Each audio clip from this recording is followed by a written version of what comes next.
This is the Six Man Show, an Orlando Magic podcast, with your hosts Luke Sylvia and Jonathan Osborne, covering all things Magic basketball. By fans, for fans. Go Magic.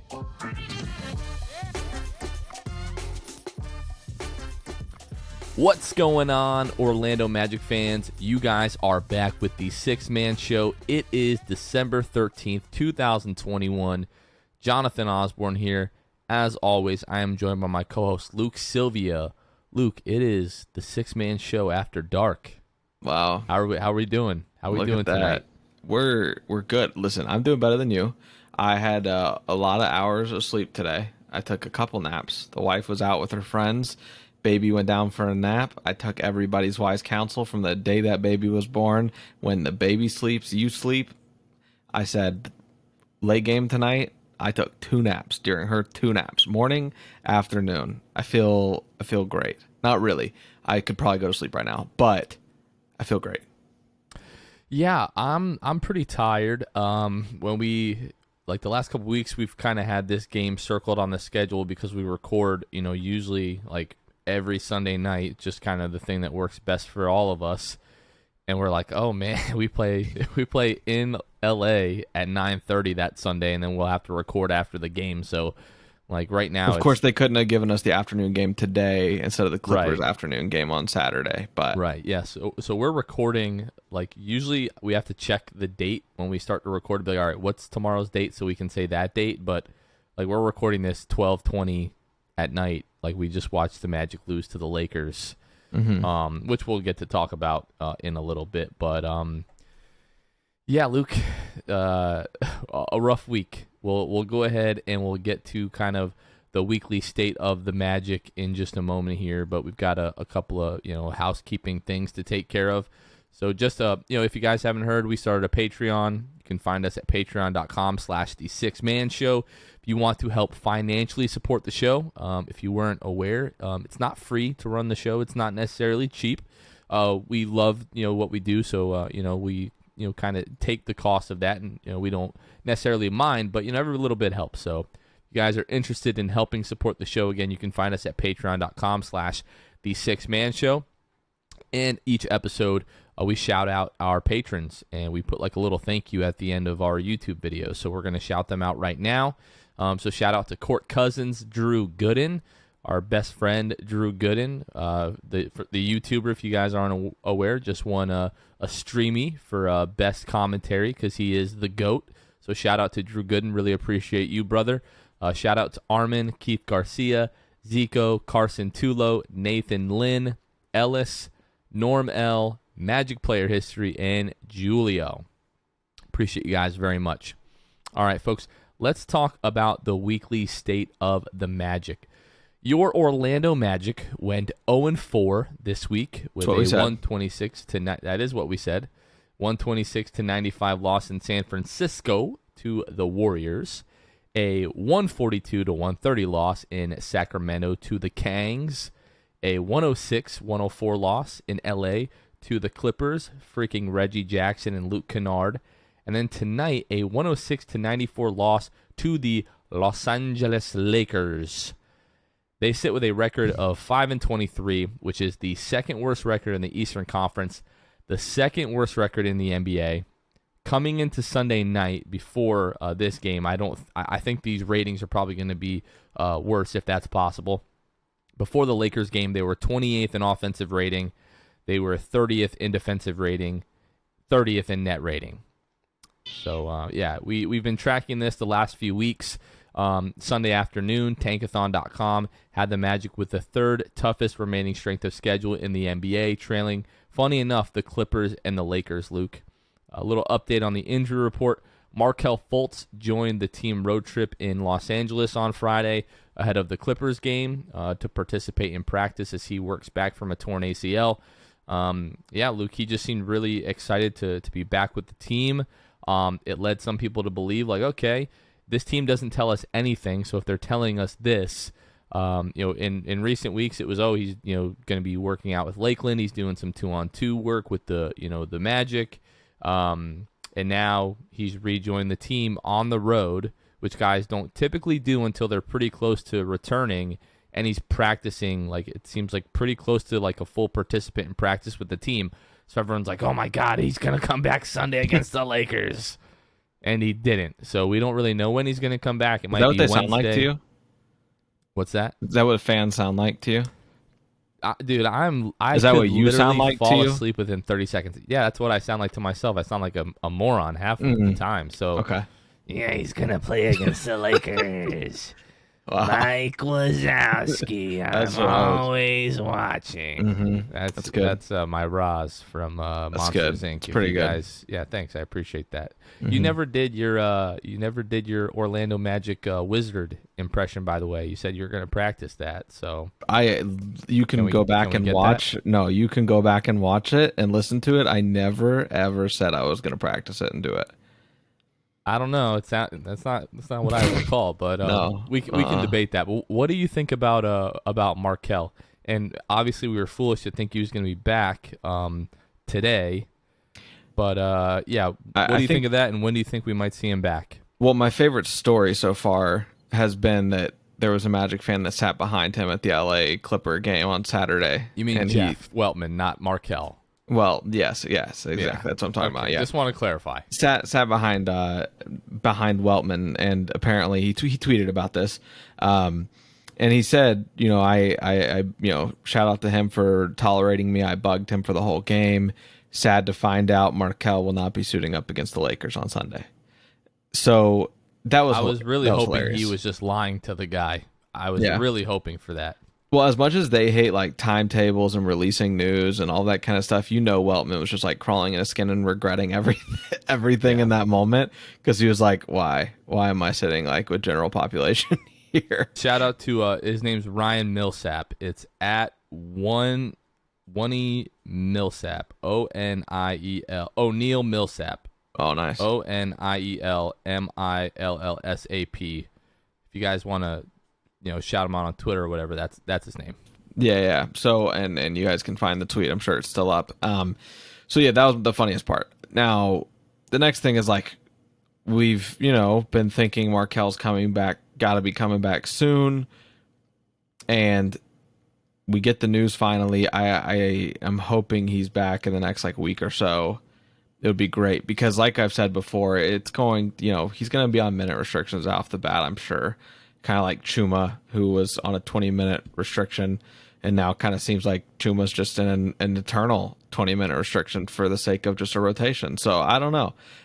Markelle, I'm sure he'll be on like a 20-minute thing for a little bit, but I'm hoping that by the time J.I. is back, he's back to full health. So I'm excited to see Markelle back on the floor. This team needs another, a true floor general is what they need. Right now, Cole is doing the job in his role, but a floor general is still needed. Yeah, I mean, I would definitely agree with that. I think just in general, the team needs like a real facilitator on the floor at all times. Like Cole right now in the starting lineup is totally fine. Like I don't have any qualms about Cole. Like we'll talk more about tonight, but like nobody was good tonight, so it's not really fair to point the finger at Cole and kind of that regard. But like once especially Markelle and Jalen are back, like there shouldn't be any point where we don't have like a real facilitator and playmaker and offensive organizer on the floor at all times. I think we'll talk some big picture stuff about the Magic, just because now we've lost 12 out of the last 13 games at this point. And I think everybody, listeners, at least I know you and I just kind of want to vent. It's been, a frustrating couple of weeks. But like the RJ Hampton, point guard experiment, I think needs to be shelved for the foreseeable future. And getting Markelle and Jalen back would go a long way in that regard. So, yeah, I think when we see Markelle back, hopefully at some time this week, Kevin and I, we'll be at the Magic game on Friday. We're just going to watch the game, to watch them take on the Heat. It would be great to be in attendance for Markelle's first game back. So we'll kind of see what happens there.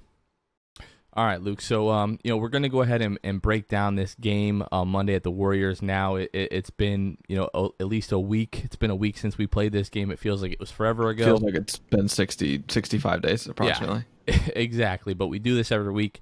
We break down all the games, so we'll go ahead, go through this quickly, and then again we're gonna talk some kind of like big picture stuff. So Magic actually started this game leading 14-5 after the first 5 minutes. Came out with good energy before Golden State really got going, which was a good sign. You started the road trip in Houston. Didn't come out with great energy. Cole Anthony referenced a few weeks ago about how the Magic need to learn to respect, every opponent that they come against. And, didn't see that in Houston, but it was good to see the guys come out with good energy, against Golden State. Season-long trend, having issues with turnovers. Defense continues. 22 turnovers in this one for the Magic. A poor shooting night for the Magic from deep. They were 11 of 38, which was good for 28%. The Magic, Luke, I looked this up today. They are 8th in the league in three-point attempts per game, but they are 28th in the league in three-point percentage. So that just seems, we can talk more about Mosley in a little bit, but it just seems a product of, especially in these third quarters, these guys get down, a lot of times double digits, start shooting threes to try to, come back in these games. But, again, like we've talked about this a few times, but it just seems like, especially when shots are not falling for this team, they just immediately go to chucking up threes, like early, like 18, 17 seconds left on the shot clock, just shoot, like jacking up threes. And the Magic are just not a good three-point shooting team. It was a career night, Luke, for Andrew Wiggins from deep, who made 8 of 10 threes on his way to 28 points, and then another 31 points from Steph Curry, which you just come to expect. And the Magic lose 126-95. After the first quarter, this game was never close, as you can tell by the final score. It was a blowout. Gary Harris, your leading scorer in this one, 17 points, 6 of 10 from the floor. Cole Anthony, 9 points in this one, 3 of 11 from the floor. Just not a great night from Cole Anthony. Luke, what did you think about this game against Golden State? This was a game for me where I came to appreciate even more Cole Anthony and what he has been for the team this year, because this was a game for Cole that, it just shows us what the game looks like when Cole's off. Like, if Cole has an off game, that's the burden he carries right now with a team that is the way the Magic is. If he has an off game, there's a great chance the Magic lose that game by 25 plus. It was the Magic's worst, loss of the week. It was Cole's worst game of the week. And I don't think that there's any, coincidence about that at all in that correlation. And so I do think that was the biggest thing. There really wasn't a ton of positives. Franz shot better than 50% from the field. You had Gary Harris with 17. We'll talk about him later. RJ was 16. So you had guys try to fill in, but, you had Cole with 9 points and 1 assist and 4 turnovers. So when your best player on a really bad team has a really bad game, more times than not, your game is going to look like that end result. And it was kind of foreshadowing of the week to come, in terms of just either it was going to be terrible or it was going to be, a frustrating loss that you barely lose, like against the Clippers. Well, like I think you don't really have to look like too much beyond Andrew Wiggins' 8 of 10 from 3. Like, it was again, career high for him, 8 made threes. Warriors shoot 20 of 40 from the three-point line, so 50%. Anytime the Warriors shoot 50% from the three-point line, you are not winning that game. And then, for the Magic, if Cole Anthony doesn't have it going right now, they're just not going to be able to muster up enough offense to stay competitive really with any team. We saw it tonight against the Lakers. Like, really, it was like Cole and Franz, and even those guys didn't look incredible tonight. So it just right now it's an issue with this team. Like getting another like third and fourth guy to step up offensively each night. We're just putting way too much on Cole Anthony and Franz Wagner. Like, we're not winning games, but if those guys don't play lights out, it's not even close. So Cole played lights out against the Kings, and the Magic still lost by 12. So, we're definitely going to talk about the Kings. Actually, let's go ahead and do that right now. So the Magic, Luke, the good news is they bounced back offensively after a rough shooting night Monday against the Golden State Warriors with arguably their best offensive game of the season. Luke, do you know what the bad news is? Oh, what's the bad news, Jonathan? They had their worst defensive performance of the season. Let's go, baby. The third quarter shortcomings rear its ugly head once again for the second time in a week. It's the starting unit that gives up a run in the third quarter in a close game, and really the whole game can be encapsulated with the Magic just unable to get stops in this game. Luke, they lost this one 130 to 142. Okay, so I just want to just give you a couple little nuggets here. 130 points, the most the Magic score all year. 142 points, the most the Magic give up all year. Okay, do you know? Was it 129 to the Hawks earlier? The game before that, like the most they gave up before that. I don't. Let me see. Was it 129 to the Hawks? So we have 126 to the Warriors, 123 to the Bulls, Milwaukee. 129 to the Hawks was the season high before that. I thought so. Anyway, sorry, continue. No, so through what is it now? 5-23. So through 28 games, do you know how many games the Magic have given up less than 100 points? In 28 games. 28 games. Don't look. Yeah. Guess. Less than 100. I'll say 6. Once. Oh. One time, Luke. One time this season they've given up less than 100 points. November 3rd. Versus Boston, where we lost 92 to 79. Oh, wait, hold on. When we beat the T-Wolves. When we beat the Timberwolves. It was 115 to 97. So twice. And twice. It was the game before back that. To back. Mm-hmm. Back to back. So yeah. It's been a month and a half since the Magic have held a team to under 100 points. It's no surprise that the Magic are 30th in defensive rating. They are dead last in defensive rating in the league. They are the worst defensive team in the league. Your point remains the same, but the Knicks also, who were held to under 100, they had 98. Okay. Maybe my research here was a little inaccurate. The point was correct. The point stands. 98 points might as well be 100. I was trying to get me to my answer of 5, but I got the 3. No, so. You got the 3. Yeah. So three times. Mm-hmm. And we're talking about 97 points, and another game we're talking about 98 points. So, right there. Okay. But, 28 games, you've held your opponent under 100 3 times. I don't think it's any, big surprise to anyone that this team is horrible defensively, but you give up 33 points to De'Aaron Fox, 18 points to Tyrese Halliburton, 16 points to Harrison Barnes, 16 points to Terrence Davis, 14 points to frickin' Tristan Kardashian Thompson. And what really makes me upset about this game is just all of the offensive gems that we wasted.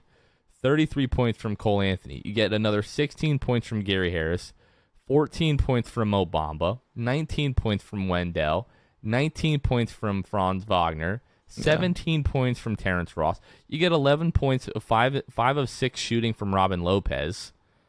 And then RJ Hampton and Chuma Okeke, who we will talk about, 0 of 6 and 0 and 3. 0 of 3. 7 guys scoring double digits that game, and it didn't seem to matter. It just it didn't matter at all. It really didn't, and it's just so frustrating. And like you said, just wasted performances. Only 13 turnovers. The Kings had 8. I mean, you tie them in rebounding. I'm just looking at the numbers. It's so frustrating. Shoot 47% from 3 for a team that legitimately can live and die by the 3-point line. You needed to win this game. I mean, you should have shooting 47%, but you shoot the same amount of threes as the Kings, and they make one less than you, and you lose the game by 12. You couldn't stop anything. I mean, they could have the Kings could have had me and you out there as the 5th man, just ran a 5 out, and you and I might have been able to knock something down. I just, all the threes that every team seems to shoot great from 3 against us. I don't know the numbers here. I'm just going off the cuff, but I feel like most of the time these teams are shooting very good from behind the 3-point line. And it's definitely a philosophy thing as far as defensively. I don't know what it is, but it is another thing that needs to be fixed, because if you're going to jack up that many threes, you better at least be good at guarding the 3, and we're just not. Yeah, I'm actually looking this up right now in terms of opponent field goal percentage. So we are tied for second in the league. Teams right now are shooting 35.4% from the three-point line against the Orlando Magic. That only trails the Philadelphia 76ers. Well, it doesn't trail the Philadelphia 76ers. We're tied with the 76ers and the Trailblazers. It really only trails the New York Knicks, who give up 35.6% from the three-point line. So, yeah, the Magic give up, higher three-point percentage than basically almost every team in the league. So there definitely is something to that. It's definitely it seems to be philosophy. It seems like our habits of kind of over-helping, in the post and in the paint, and then just allowing guys to get open three-pointers. Like, we'll talk about the Clippers game in a moment, but to me, that was the reason that we lost. Like, the third quarter against the Clippers, Terrence Mann, 3 of 3 from 3, all wide open corner threes, when it's like that's what he does. And it's like, scouting report, this should be a flag. Like, you're scouting guys' tendencies, like, should be a flag, but no. I really don't have much to say about this Kings game. It was just the Magic literally could not guard anyone to save their life. This team, as much as people were kind of not talking crap, but like, it was no surprise that Jalen Suggs offensively was not performing up to what we thought he was going to be. What we saw from Summer League, what we expected when we drafted him, but like, defensively, it cannot be like overstated how much this team is missing Jalen Suggs, because like right now you're putting like Franz Wagner and Gary Harris on the other team's best guards at times. Gary Harris, we were told that he was like this really, really solid defender. We haven't seen that. I would say a big part of the reason that we lost, especially in the fourth quarter, was against the Clippers, at least. We're jumping ahead here, but was the fact that Gary just could not keep Reggie Jackson in front of him, like, at all, which was just pretty crazy to me. But yeah, I mean, it just like really frustrating for a team that, has struggled for, large parts of this year offensively. Like I said, I think we're 28th in the league in offensive rating. When you get an offensive output like this, those are games that you absolutely 100% need to take advantage of. You need to win those games.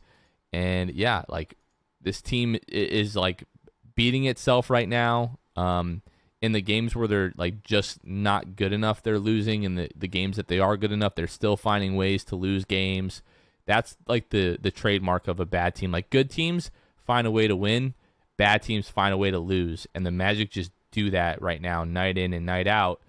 And again, I want to save some of this stuff for like the big picture, but health, it sounds like we keep making the excuse about this team not being healthy, but like, I don't think you can ignore that. It's a massive problem on this team, and we're not going to see like massive improvements until the team gets healthy, if that ever happens. All right, Luke, let's go ahead and take a quick break here from our friends at Manscaped, and then we'll talk Clippers, Lakers, and again, some Magic big picture stuff. Guys, it's holiday season and you don't know what to get as a gift or stocking stuffer? Well, today's sponsor, Manscaped, has the tools to guarantee you win this year's stocking stuffer or white elephant competition. Manscaped is the leader in men's below-the-waist grooming, and they have served more than 4 million men worldwide. If my math is correct, that's almost 8 million balls. Get 20% off plus free shipping at manscaped.com with the code SIXTH. That's SIXTH at manscaped.com. Ho, ho, ho, fellas. Naughty or nice, 'tis the season to perform. Here are our picks for Manscaped Surefire Win Stocking Stuffers. Number 1, the Manscaped 2-in-1 Shampoo Plus Conditioner, just launched. Kill 2 birds with 1 stone. Number 2, the Manscaped Cologne Infused Body Wash. Number 3, Shears 2.0 Luxury 4-Piece Nail Kit. Number 4, Crop Mops Ball Wipes for your stanky balls. Number 5, Manscaped Signature Cologne. These formulations are all vegan, cruelty-free, dye-free, sulfate-free, and paraben-free, so you know their products are legit. Make sure you hurry to their site to ensure these wild gifts show up before the holiday season. Whether this is for your partner, dad, brother, friend, get them something that they will actually use, and it's almost sure to get a laugh. So get 20% off plus free shipping at manscaped.com with the code SIXTH. That's SIXTH at manscaped.com. be the ballsiest gift giver this year with Manscaped. All right, Luke, let's talk game 3 at the Clippers. So we found out, I believe it was earlier that day or the night before, that Paul George was going to be out. He's, dealing, I think it was like an elbow. I think something's going on with him. But the Magic hit 6 threes in the first quarter, only commit 1 turnover in the first. They were up 7 after 1. And then Orlando goes ice cold in the second quarter, started forcing bad shots, missing the good looks that they did get, shot 21% in the quarter, found themselves down 5 at the half, so a 12-point swing there. And then in the third quarter, Luke, the Magic actually did not collapse in the third. They shot 60% from the floor, but they were not able to capitalize. They still trailed 3 entering the fourth quarter. The first, I can't freaking speak here. Mm-hmm. And again, I contribute that a lot to, like the Clippers 3-point shooting. They shot 7 of 10 from 3 in the third. Terrence Mann was 3 of 3, all wide open corner threes. For some reason, we just could not remember to guard Terrence Mann in the corner, just kept leaving him. So fast forward to the fourth quarter, you're down 3 with 23 seconds left. Cole Anthony hits the huge 3 over Zubats, and then Reggie Jackson hits a incredibly tough pull-up jumper over Wendell to put the Clippers up 2 with 2.2 seconds left. And then it looked like the Magic, thought about trying to get the ball to Cole, but they inbound it to Terrence, who gets an attempt up at the buzzer. He misses. The Magic lose 104-106. So really where I want to start here with the Clippers is Luke Kennard, Reggie Jackson. Luke Kennard, 23 points. Reggie Jackson, 25 points. Luke Kennard was 7 of 11 from 3 in this game, Luke. And then out of the Magic, you get 23 points out of Cole. You get 22 points out of Terrence Ross, 13 of 13 from the line in this game. And then 20 points from Franz Wagner, 20 points, 8 of 10 shooting. This just felt like another game where, if the Magic are going to win games, these are the type of games that you want to be in. You want these guys gaining this type of experience, but just not able to capitalize, not able to get enough stops, towards the end. And yeah, Luke, just a frustrating one to lose. It was kind of a weird start because they were playing 12:30 local time. Mm-hmm. It was 3:30 Eastern. The Clippers had a game, and then the Los Angeles Kings, the NHL team, they had a game there that night. So they had to basically break down the court and get the ice set up and everything. So I think that was maybe a factor in just kind of the weirdness of I guess of the first half. But yeah, Luke, just this is a game where good teams win, and right now the Magic are really finding ways to lose games. Yeah, and I mean it was just ridiculous, just how similar the action was. Cole hits that 3, gets the switch on the big man. We've seen it. It's the storyline for when Cole thrives the most. He gets Zubac on him. He hits that 3, and then immediately Reggie Jackson comes down, does exactly what Cole does, gets the switch onto a big man and Dell, and hits the 3 over him. It was a mirror, and it was frustrating to see. I mean, it was just kind of epitomized the game. The Magic would do something incredible or make a big play, and the Clippers seemed to answer with freaking one of Luke Kennard or Reggie Jackson. And I mean, you look at it, 5 players in double figures in terms of their points. You had a off game, there from Dell from points, made up for it a little bit with 14 rebounds and 7 assists. But the players that scored in double digits, Cole, Gary, T. Ross, Franz, and Mo, everyone else, Jonathan, Dell had 2. These are the other people that scored in the game. Dell had 2 points. RJ had 3. Chuma had 2. Mo Wagner had 7. So there wasn't any, help outside the guys that scored in double figures. And if you got to think, if you had a little bit more production from those guys, if Dell could have just shot the ball better that game, what happens in that game? Do the Magic, get away with that win? These are the games that the Magic really need to insert themselves into and go all out to try to win these games. PG out, obviously, as we know. Kawhi is still out. This is a game that is winnable despite the spread. The Clippers were still favored by a considerable amount, but this is a game that the Magic really have to go in there and win. especially considering you're on a road trip. You just had an incredible offensive output against the Kings, but couldn't capitalize. You have to win these games late in the game. The Magic have struggled to keep games close throughout this entire season. They've struggled to keep teams under 100. They keep Clippers to 106, which is pretty good for their standards, especially. This is just a game that really, I mean, that sucked to see this team lose. I mean, it was a fun game, but it was a game that needed to happen. You needed to win that game. All in all, I think what sucked about this is, again, you're like so close, especially at the end, and you look at guys who just had rough shooting nights. You look at Wendell. 33 minutes for us to get him 5 shot attempts is just like, what are we doing? Yeah. I mean, he contributed in other ways: 14 rebounds, 7 assists, which was a career high. He had his career high in assists against Sacramento with 6, and then the very next game, 7 assists. That's another career high. So it's good to see him kind of evolving as a playmaker, but to get Wendell, 5 shot attempts is just not good enough. And then like Chuma Okeke and RJ Hampton, we talked about this, a couple of games ago against the Warriors, but both of those guys, 105 from the floor. Like even Terrence had 22, but still shot 36% from the field, and it was all because he's 13 for 13 from the free throw line. Yeah, some of those were like kind of, I guess you could say like ticky-tack fouls. So if he's not bailed out in a few of those scenarios, he did not shoot the ball well in this game. Like the free throws, especially like in the second half, were a big part of like kind of keeping the Magic like in this game. But yeah, again, we look at Cole, 7 of 16, 23 points, 5 of 8 from 3. You look at Franz, 8 of 10. And then, like, you're looking around, it's like, who else is, like, really going to step up? Like, Gary Harris, like, 14 points isn't going to do it. Terrence Ross, 13 free throws, but 36% from the floor. Like, you're not doing anyone any favors there. And then I'm not trying to make this whole game, like, against about Gary Harris, because he was very good. But, like, a veteran presence, a guy that we were told was, a very good perimeter defender, a guy that's making $21 million. Like, you just hold him to a higher standard, and I'm watching the replay of this game, 105 to go. The Magic are down 2.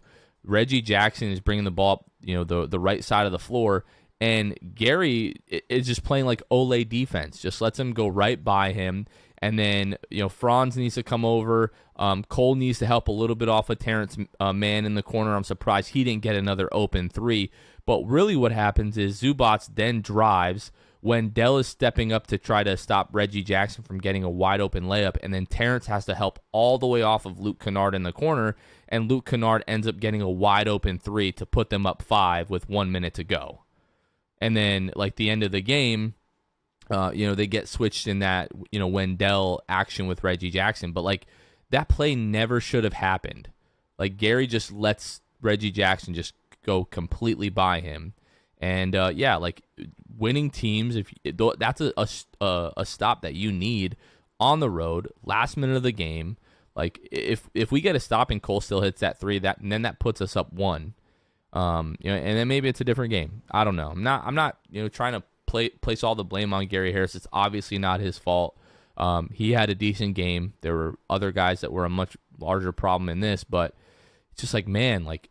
It's been so hard for us to consistently rely on the veterans this year when those are the guys who are supposed to be setting the example, making plays, showing guys how to win. And like when we need you in winning time, you need to step up and make plays. It's really as simple as that. But another wasted opportunity.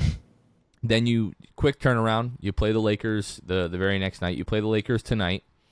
And Luke, I think we can go ahead and get into it. So, I mean, the Magic just really don't start this game well at all. Mm-hmm. Just from the jump, the Magic were really struggling. I think they started the game like 1 of 5, 3 turnovers. We're down early. Then you come back to close the first quarter in the second quarter, and you go on a nice run, and you're up 3 at the half. Like the first half of basketball, the Magic didn't look great. 10 turnovers in the first half.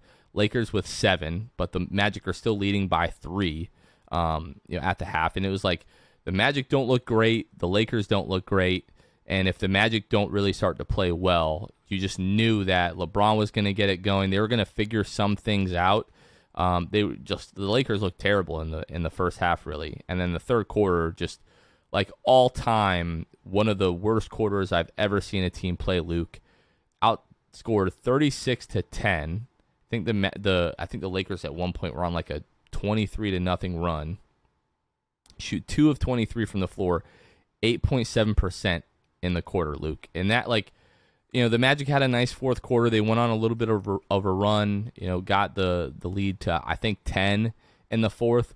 But, this looked like a team tonight that was on, their 5th game in 11 nights, 5th game of a road trip, haven't been home in a while, haven't slept in their own bed, and just exhausted, ready to go home. Give them credit for fighting in the fourth quarter, but this was just all-time bad. Like, the third quarter was just 10 points. You can't have a third quarter like that and expect to win. Yeah, I mean, you score 10 points. Somehow, some way, you still only lose by 12, and you almost get 100 points yourself, despite scoring 10 points in that third quarter. Just kind of leaves, like it has many times this season, there's always one quarter that kind of screws the Magic over. This is, the Magic screw themselves over with 10 points in that quarter. Who knows what happens if the Magic have just a average, very average quarter. Magic can probably win this game.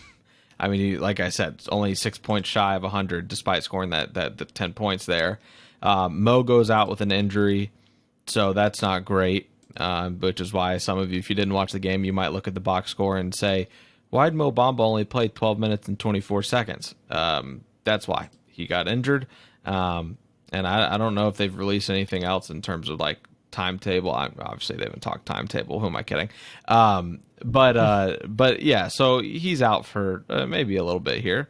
But yeah, it's just kind of the injury bug continues to hit, and the Magic lose by 12. There's really not much else to say. LeBron had a triple-double. I mean, he had a triple-double, and, THT had a good game. Westbrook actually shot 50% from the field. It is what it is, man. It sucks, but that third quarter really is the storyline of the whole game. Yeah, I mean, this is, I guess, like a good leeway into kind of like the big picture stuff with this team.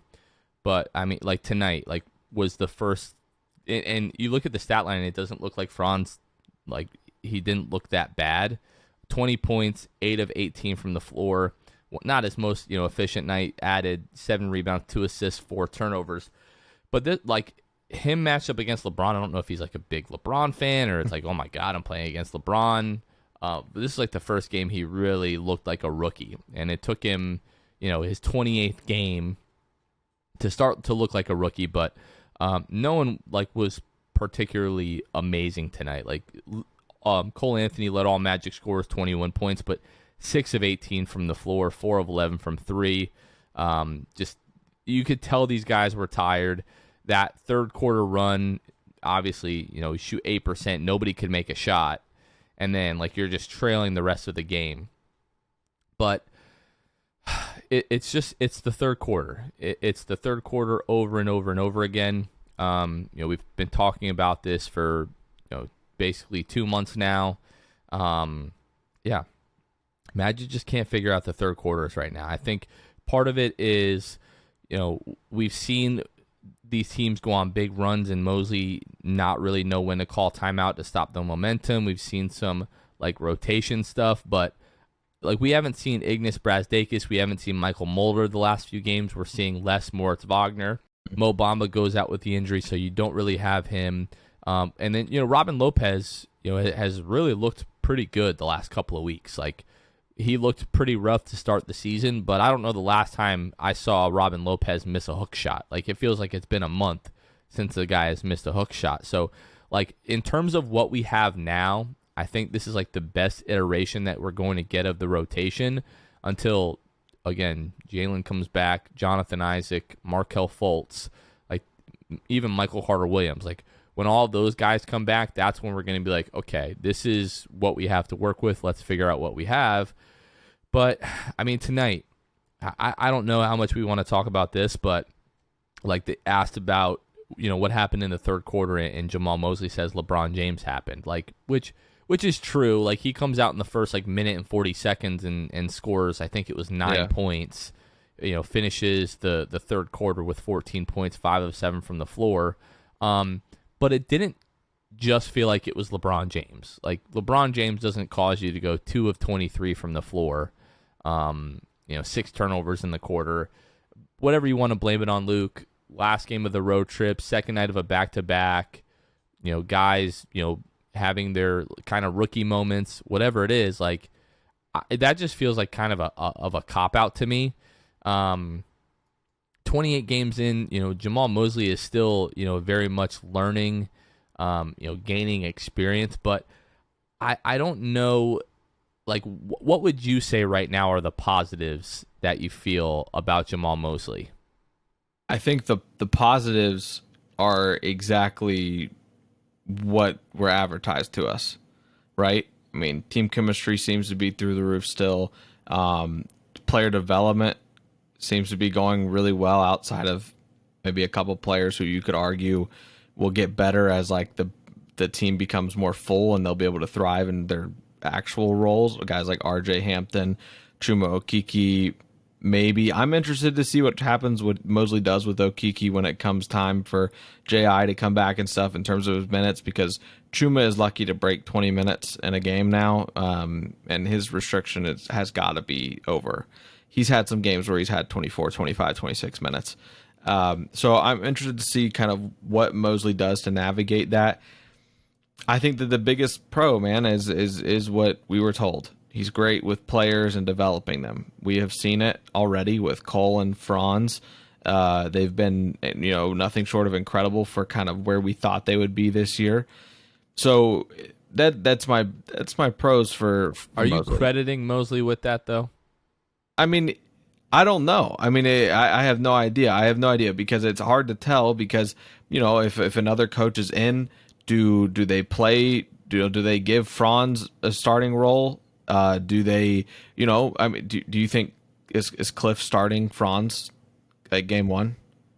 The amount of injuries that we had, like, you start the year without Chuma, we didn't really have a true small forward on the roster. Like, I feel like Franz he got the starting nod. Obviously, he's very good, but almost out of like necessity. Like, who else were you going to start at the 3 to start the year? So I do think if Clifford was here, I think there's a good chance that Franz would start the season starting at the 3. Mm-hmm.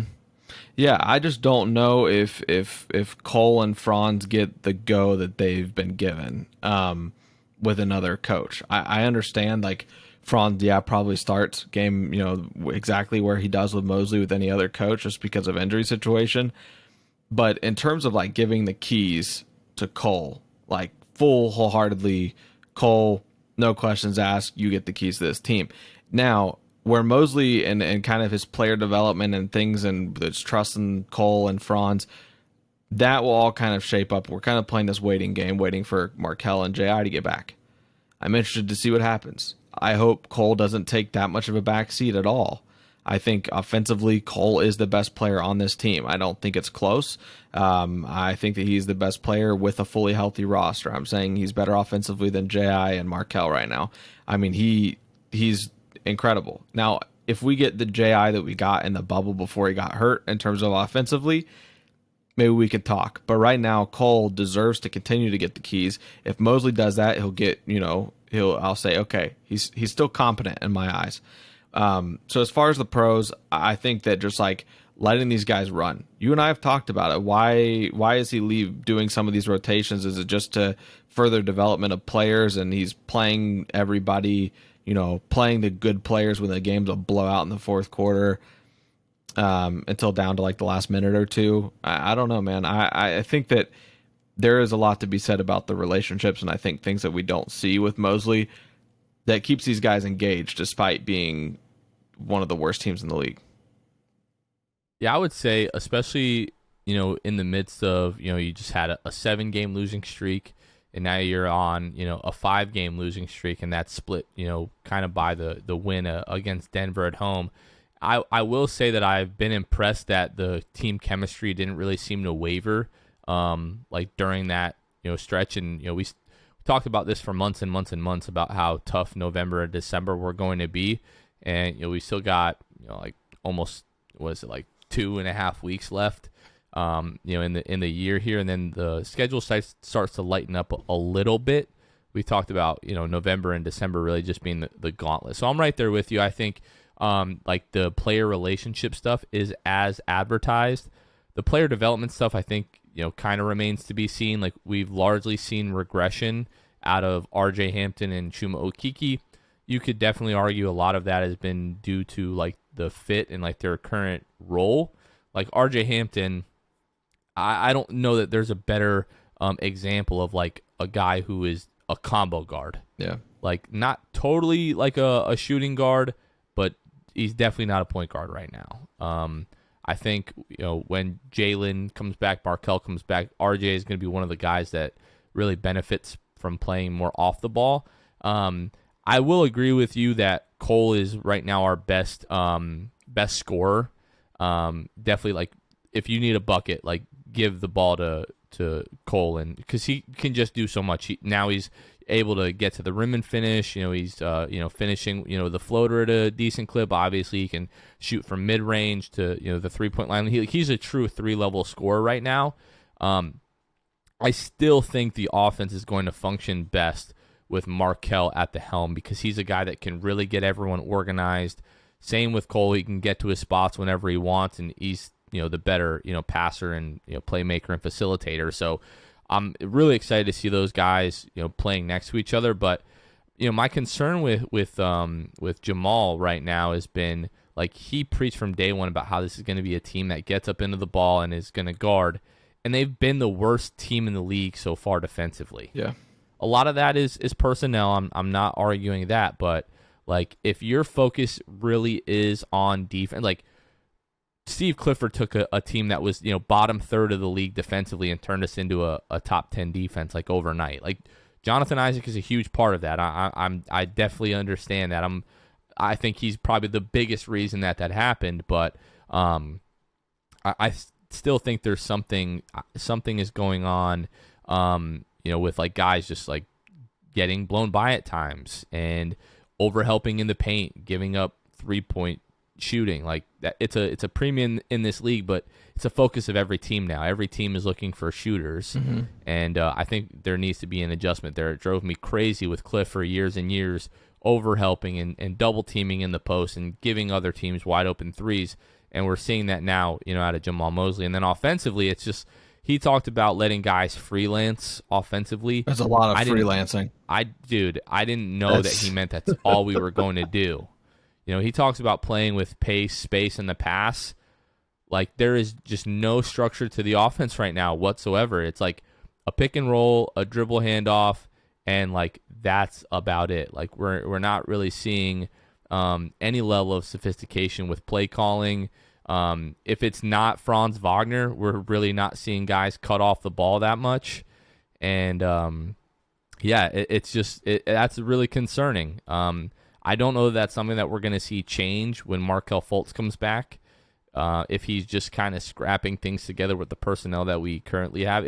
It's not like today, watching the NFL, the Detroit Lions were missing a lot of guys due to like they had like a outbreak of the flu and then COVID. So they had like 8 or 9 guys that they brought up off of the practice squad, and a lot of those guys just like, you don't know what the hell is going on. Like, no, Jamal is with every single one of these guys, every day now for the past, 2.5 months. It's like at this point there should be some more offensive sets that are implemented, and it's like you said, it's a lot of freelancing right now. It's just kind of like, all right, guys, let's just let's go out and see what works here. Cole, try to get a big man on you, and if that doesn't work, I don't know. Yeah. So it's it's concerning. The really tough part of it is though, Jonathan, is that like I don't know that like I understand like there's not a lot in place here. I just don't know what this team even looks like fully healthy, just because of how many injuries. I mean, once Suggs is back, Mo comes back from the injury that he had tonight, Markel, Jonathan. I think then it's going to be even more fair to pass judgment in terms of Mosley and everything like that. We'll be able to get a better picture, hopefully after like the whole season, which I still foresee the Magic will be a bottom 2-3 team in the league by that point. So spoiler alert, but I hope that we will be able to see improvement offensively and defensively. There's no reason you shouldn't. I mean, you're getting guys that can both give you both, more offensively and defensively than the guys that are currently in the rotation, in the 8-9 spot. So I don't know. And in terms of like, playing with pace space in the pass, there's not much going into the passing part of this whole thing. The Magic are 26th in the league in assists per game. I don't know, man. I am all aboard player development of Mosley, but you probably can't convince me that he's here longer than 2 or 3 seasons, in terms of like, if only to get these guys off the ground, and take these guys to different levels. But like you said, there's still been, regression at guys like RJ and Chuma. But once again, the cop out here, and it's a cop out because it's valid, is once this team's fully healthy at the end of the year, this will be a far more in-depth and reasonable and fair assessment, I think. I think that Mosley has been dealt a wildly tough hand. Yeah, that's totally fair. And yeah, I think there's going to be, much more room for like in-depth analysis and really trying to break down the strengths and weaknesses of the team and of Mosley once they're healthy. But that doesn't make for a very interesting podcast right now. The team is still playing and we still have to talk about this. But yeah, you're totally right. And I talk to people about this in my personal life because everyone knows, about the podcast and, about, I watch every game and whatnot. And, oh, hey, how are the Magic doing? And every single time it's, well, they're terrible. They're losing games right now, but the team's not healthy. So it's kind of, it's impossible to evaluate really where this team is. And, yeah, I don't know that we're not writing Mosley off. We're not saying he should be fired or anything like that. But is he the guy that is going to bring this team to the next level eventually? I don't know the answer to that question. I think it's safe to say that he's not, the same type of the same level of X and O coach that like a Brad Stevens or Right. A Nick Nurse or like a Quinn Snyder. I feel like when you have those guys pretty early on that they can be that level of coach. But yeah, if this team isn't ready to take the next step 2 to 3 seasons from now, then a lot of things went very terribly, horribly wrong. Yeah, like we talked about, Chuma has seemed to regress. RJ Hampton is regressed in some areas. The 3-point shooting is coming along. But yeah, I feel like he is totally in the wrong role right now. I don't think he should be the point guard. I think he should be more of a guy who's cutting and slashing and hitting open threes, which he's done a good job this year. Aaron Gordon hanging around 40%. Not Aaron Gordon. No, I would say I think he has more potential offensively than Aaron Gordon. And RJ he is a plus defender. I don't think he's gonna quite be to the level that Aaron Gordon is. Aaron Gordon, I would say, is like, if I had to put Aaron Gordon in like a percentile, I would say probably like somewhere like 80%, like 80th percentile is where I would rank Aaron Gordon in terms of like defenders around the league. I don't know that he's an elite defender, but he can be very good. Yeah. When he's engaged. And that's why I say 80th percentile, because Yeah. his time in Orlando wasn't always engaged to be that defensive stopper every night. Well, I think that really what I was alluding to is the fact of RJ needing to, where he would probably thrive is just cutting, being off ball, and knocking down the wide open shot. And I think that's what Orlando Magic fans would have loved for AG to only have to be. But instead, you get the AG that, had to average 17, 18 points a game in a season for the Magic to try to stay afloat. So hopefully RJ can get to like an optimal role where he strictly is just cutting off ball and hitting open shots and just playing respectable defense. But yeah, I think it is very tough to judge right now, but there are some valid concerns to draw from it. I mean, this is a really bad team. This is a really young team. I think that, the pieces are all there. It's just going to take being able to play together fully healthy and functioning to really know what we've got in a coach and what we've got in a team. So I want to actually, not apologize, but give credit where it's due. Gary Harris has been playing well, the last 5 games or so. So averaging 8.2 points per game, 2.3 rebounds, 1.6 assists, 43% from the floor, 30% from the 3-point line. The last 5 games, Gary is averaging 12.8 points per game, 57% from the floor, 50% from the 3-point line, 3.8 rebounds, 1.2 assists. So Gary is starting to get a little bit, closer to where we thought he would be offensively. He's not going to be shooting 50% from 3 for that long, I would guess. But I still don't think Gary is going to get to the point where we're really going to be able to get much, if anything at all, for the $21 million.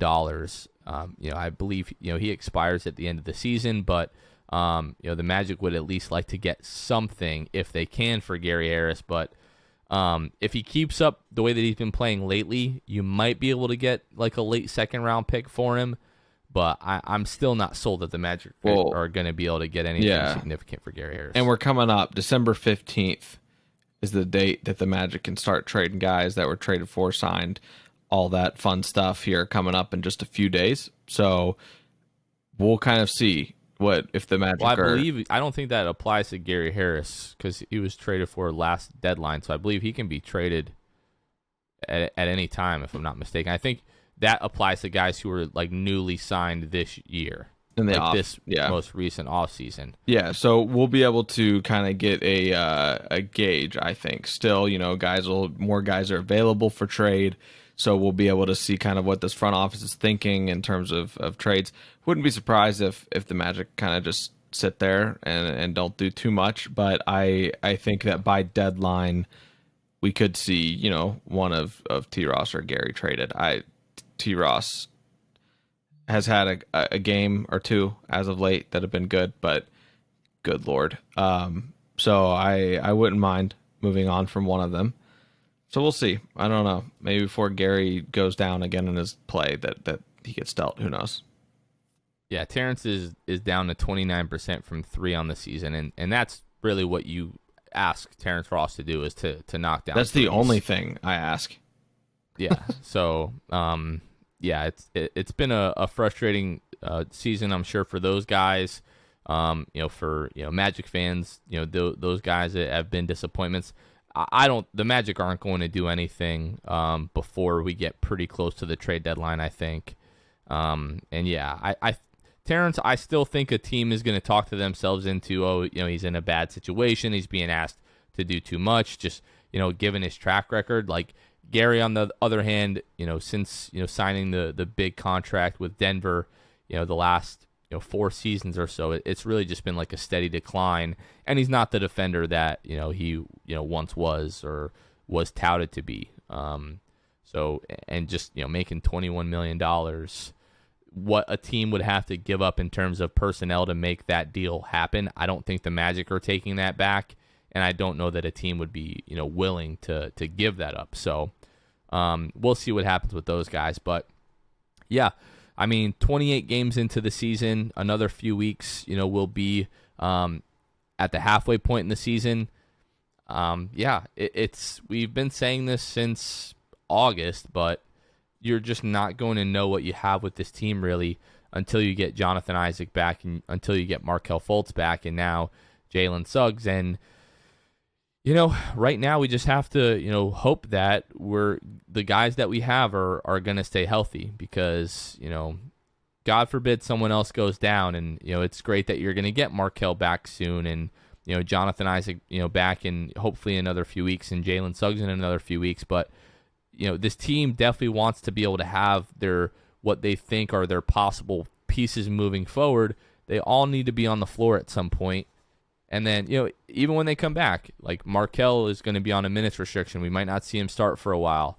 Same thing with Jonathan Isaac. We probably won't see those guys play on like back-to-backs.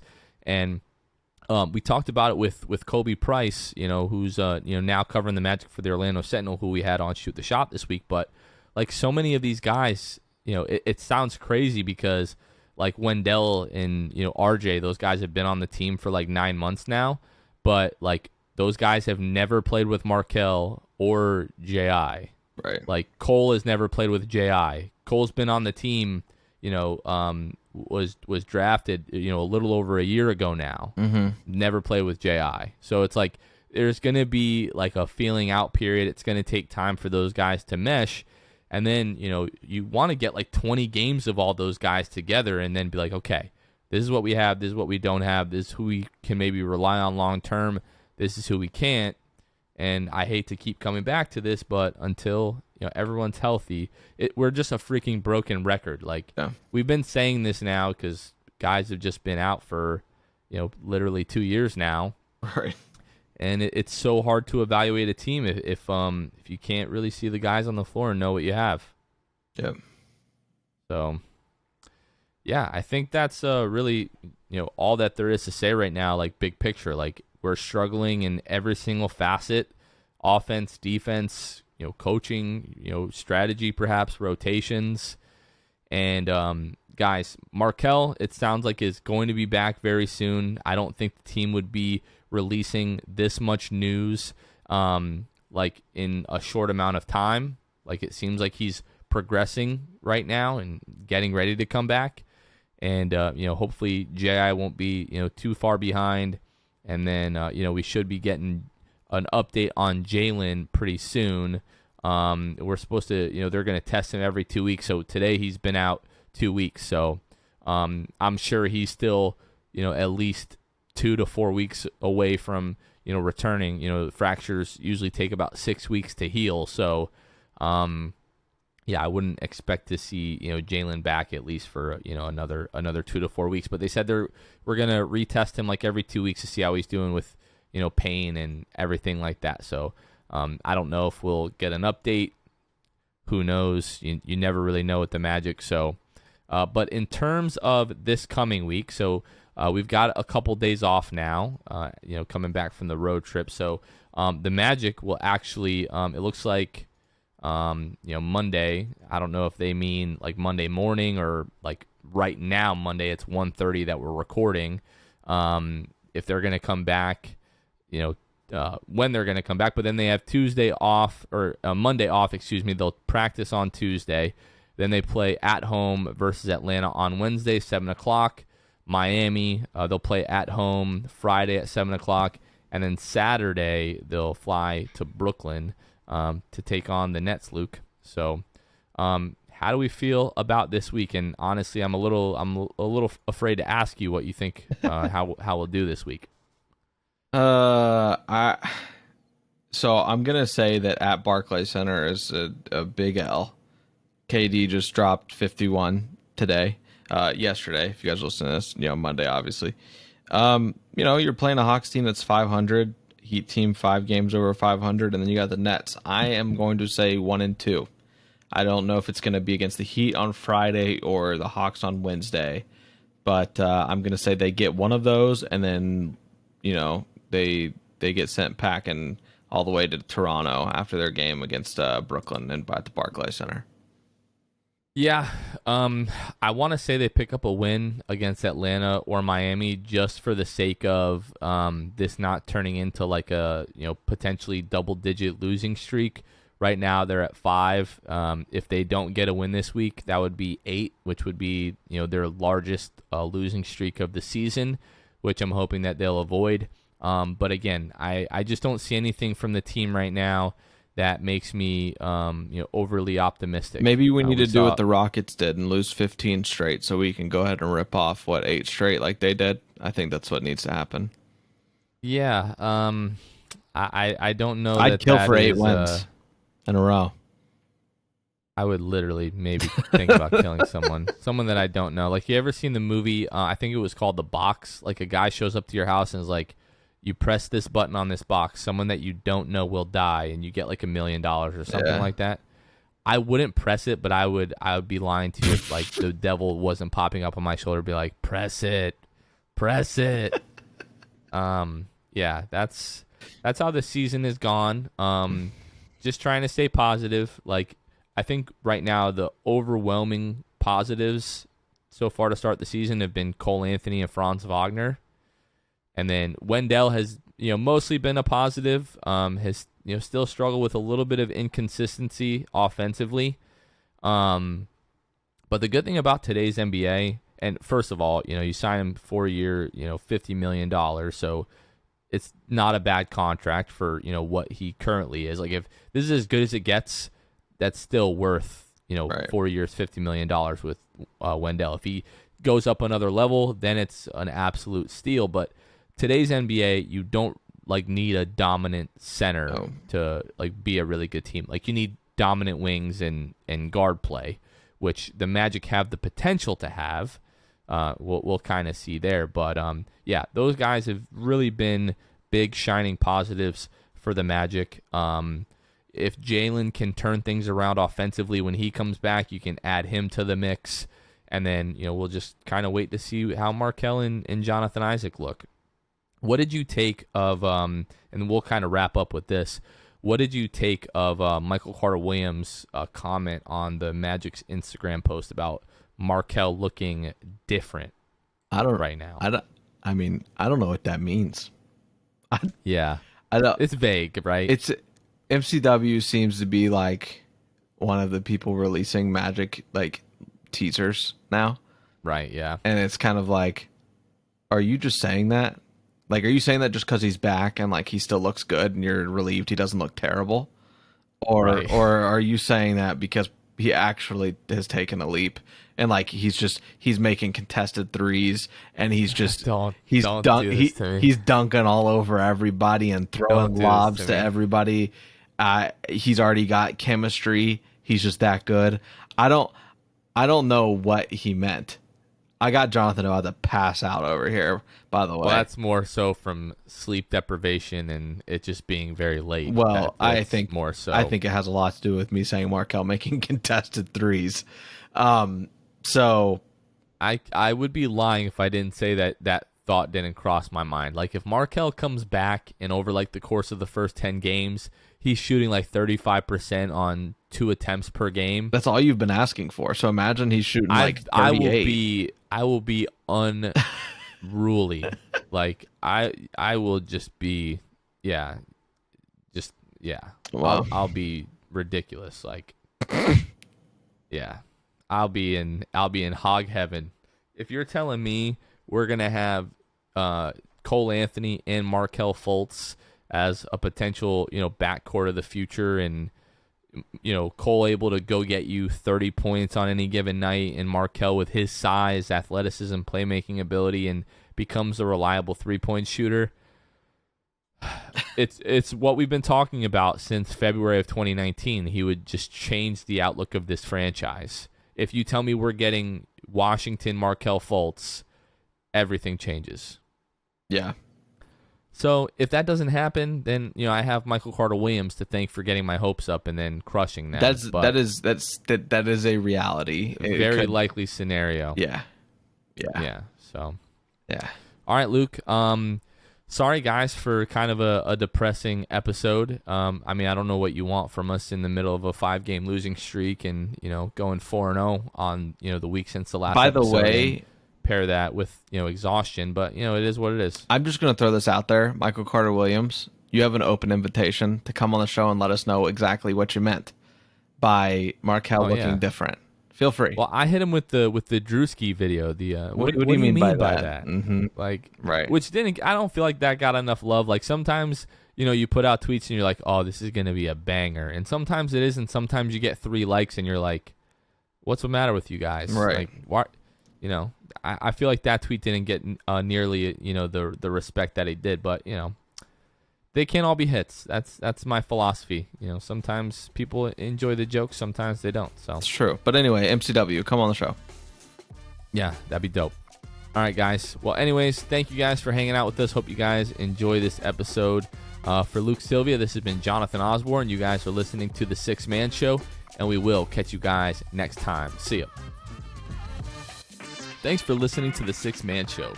Be sure to subscribe on iTunes, Spotify, Google Play, and Stitcher to get new episodes downloaded directly to your phone. Please take a minute to give us a 5-star rating and a review. It would really help us out a lot. Follow us on Twitter and Instagram at 6 Man Show and like us on Facebook. We'll catch you guys next time. Go Magic.